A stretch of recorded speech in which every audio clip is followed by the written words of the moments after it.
Hello! A new video is in the works, a critical analysis of Godzilla, King of the Monsters. And as you can probably tell from the title of this video, it's quite the positive analysis. Once completed, the video will go up as planned, but it's taking longer to put together than I originally estimated. A lot longer. So, I've decided to release the video in sections. This will provide my viewers with content, will hopefully keep the channel alive during the editing process, and will prime everyone as to what to expect from the full video prior to release. Keep in mind that these were meant to be part of a single whole, so there will be incomplete analyses and a lack of conclusions in some parts. Once the full video is out, there will be follow-up videos inspired by it, including another Godzilla vs. Kong analysis. Yay! And one last thing.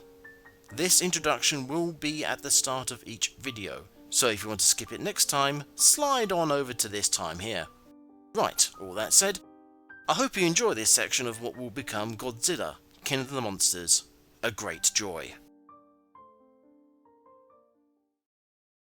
Things begin to snowball. Rodan explodes out of his volcanic prison, killing many Monarch workers in the facility and threatening the people of the island. As if that wasn't bad enough, Monster Zero, hiding in a storm of his own making, begins to move in on the island. Mark warns of the potential outcomes of such a get-together. It's not a coincidence that Monster Zero thing is headed here. It's coming for food, a fight, or something more intimate. The decision is made to lead Rodan away from the island and its inhabitants, putting the Monarch team themselves in danger instead. Unfortunately, no one knew Rodan could do this.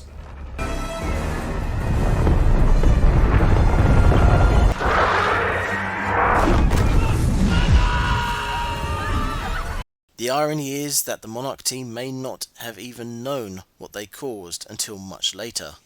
Still, this is potentially better than letting Monster Zero make landfall. The entire island would be wiped out, and unlike another film I've looked at, King of the Monsters considers that to be a bad thing. So Monarch lead Rodan away from civilization, and to keep him busy, a squadron of fighters is sent to harry the Titan. The fighter pilots are voiced by Michael Dougherty and Zach Shields, the director and writer of King of the Monsters respectively, and some of Dougherty's friends, including Seth Green and Stephen Moyer. I bet they're going to have a fun time.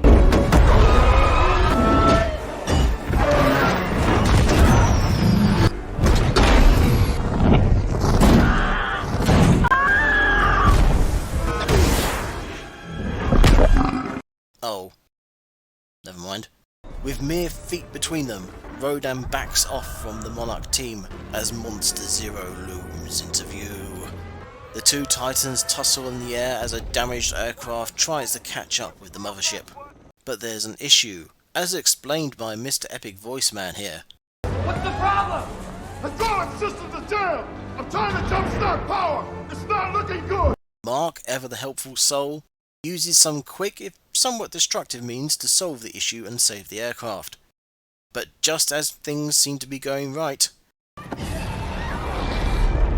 But just as things seem to be going downhill... But just as things seem to be going their way...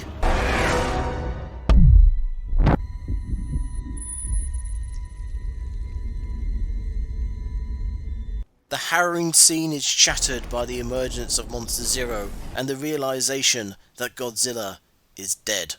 We are left with the disgusting, ungodly image of Monster Zero growing back his head and celebrating his victory as the new King of the Monsters.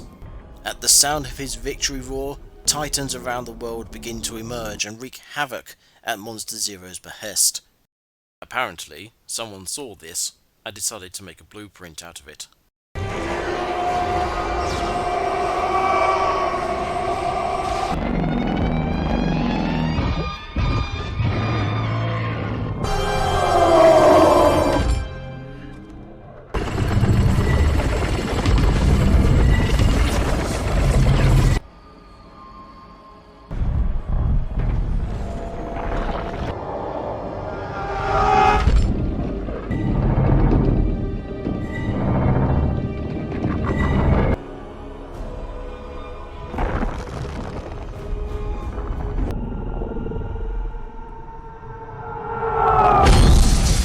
see Alan Jonah and Emma Russell observing all this with stoic annoyance and gobsmacked shock respectively. I thought we were going to release them gradually. I'm not the one doing this. Long live the king. And in a film about giant creatures from myth and legend wreaking havoc on the world, Madison Russell says this to her mother. You're a monster. Ouch. From the moment Mark Russell awakes, the story is building and building and building up the tension, the suspense, the drama, until Titans clash.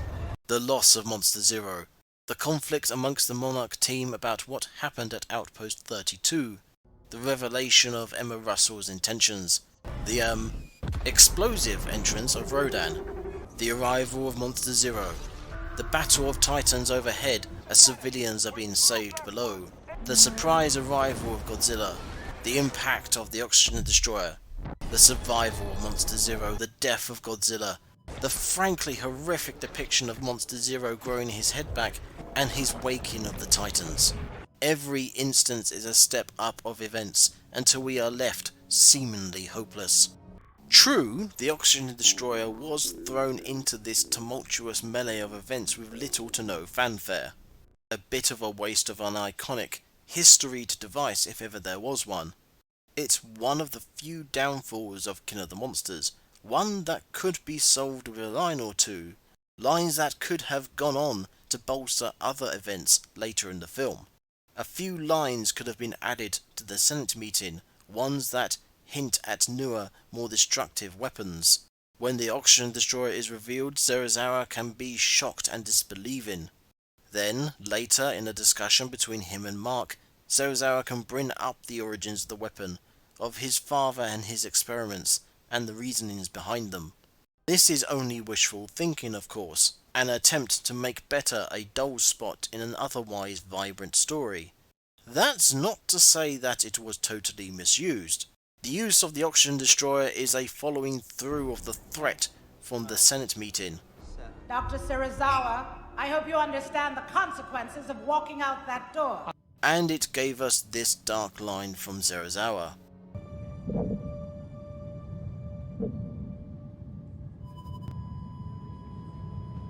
Looks like you got yours, Mark. Never a more substantive condemnation of someone's opinion has there ever been. On top of everything else, we are left to acknowledge that what we had seen previously can now be shown under a new, stark light. The murder of Monarch staff not only at Mothra's temple, but at Outpost 32 and 56, the deaths of rescuers, the endangerment of her own husband, and now the deaths of hundreds and thousands of civilians, all part of Emma's doing. Emma, you came to me. It is your plan. The eco-terrorists treating Emma and Madison nicely are no longer a show of care for hostages, but respect for fellow conspirators. They attacked Mothra's temple at Emma's request, went to Antarctica at her suggestion, slaughtered an entire outpost with information Emma gave them. The image of Emma Russell staring down at Mark in Antarctica is no longer that of a reluctant hostage. Now she resembles a wrathful god, metering out judgment on the world, of Zeus ordering, Let loose the Kraken! all for the sake of, in her words, I'm saving the world. all to protect her daughter from the same fate as her son. Even so, she may have lost her anyway. The breakfast scene earlier in the film is now completely different. Emma doesn't want Madison to talk to her father because Madison might get upset about the family situation, but because she might warn him about Emma's plan. Emma's warning about Madison getting hurt might still be true, just for different reasons. She wants to keep Madison emotionally distant like Emma is trying to be, so when the destruction starts, Madison won't be upset. You're sure he's gonna be okay? He is in the safest place that he could be right now. She probably warned her about the temple attack, definitely about the Antarctic base attack. Eyes straight ahead, deep breaths, just like we talked about. Emma told Madison enough, but wanted to protect her from the worst of it. She told pleasing lies, rather than the terrible truth. What parent hasn't done that to their child at some point or another? But the rise of Monster Zero and his slaughtering of the Monarch soldiers woke Madison to the reality of things. The truth is beautiful.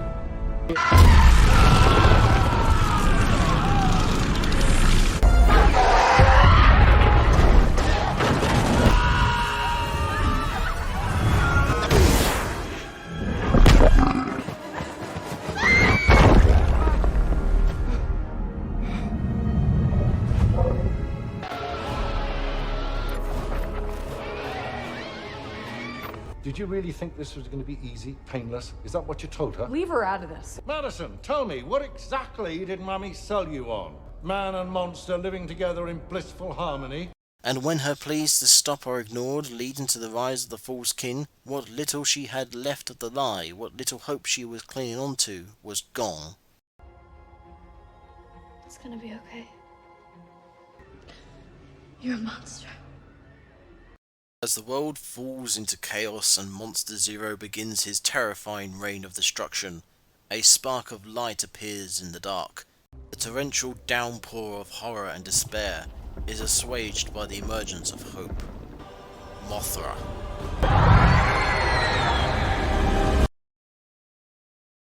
I want to point out Serizawa here. Both he and the Russells have now lost someone close to them. Mark and Emma had lost their son. Serizawa had just lost Graham, his close companion for at least 20 years. Whereas the Russells fell into their own troubled ways, alcohol for Mark and scheming for Emma, Serizawa doesn't give himself such a luxury. Whereas Mark left what remained of his family and Emma poisoned the mind of her daughter, Serizawa gets right back to work and to being a productive member of his team. It is a subtle back-of-the-scene sort of thing, but one that holds up a spotlight to the many ways in which people can deal with loss, both positively and negatively. I also want to point out some nifty characterization. The Titans in King of the Monsters have their own personalities. These can be difficult to spot sometimes, but usually the best way they come across is by their interactions with humans. Rodan is a perfect example. Apparently uncaring when he first emerges, he's quick to anger and give chase, and the way he gives chase looks almost playful, like he's enjoying the hunt. I'll try spinning, that's a good trick.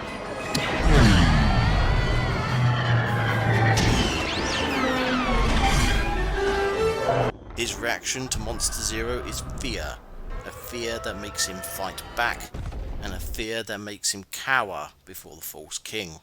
The Titans don't have as many chances to express themselves as human characters do, because, you know, a lack of emotive language and all that, but the film still manages to get some personality across. Nicely done, I say. Thank you for watching this part of Godzilla King of the Monsters, a great joy. Videos will follow on a, hopefully, regular basis until the video is out, so look forward to those. Whilst you're waiting, why not visit my Etsy store and peruse some esoteric pendants, link in the description. Feel free to do all the YouTube stuffs and leave a comment if you have one. Who knows, maybe you'll have an effect on the finished video before it's released. Once again, thank you for watching.